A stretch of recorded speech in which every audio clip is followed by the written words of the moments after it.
They'd given up touring in 1966, but a year later the Beatles were back on the road.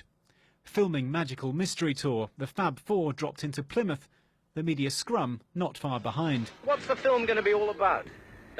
It's a mystery to me. And whilst on the Hoe, John, Paul, George and Ringo sat on the grass where they were snapped by photographers. Now, for Beatles fans who want to recreate the shot themselves, there's a new permanent sculpture to help them, and it's one you sit on. A lot of people didn't get the right angle, the right place to do it, so this is a perfect setting now. These are 4 bums to sit in, and you can literally sit in the buttocks of giants.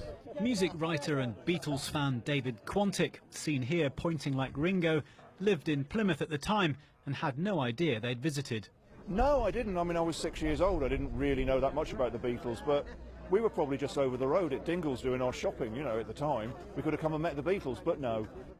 Now, these imprints aren't 100% genuine Beatle, but they're the next best thing. It's quite a difficult one to kind of put together, but I think what we came up with in the end actually has worked quite well. And your models, actually, you didn't go for any old people, you went for a particular group of people. Oh, no, we went for the best tribute band around, which is the Fab Beatles.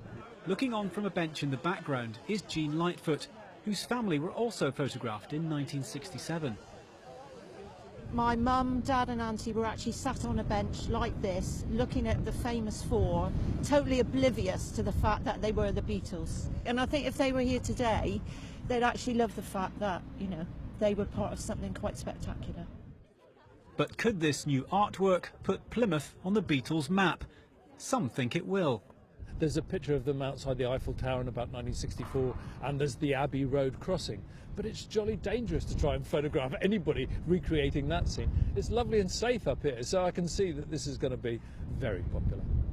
There was no good day sunshine today, but plenty of rain. Still, this fab attraction will be a must-see for Beatles fans, and the 60s message of peace and love couldn't be any more relevant now. John Danks, BBC Spotlight, Plymouth Hoe.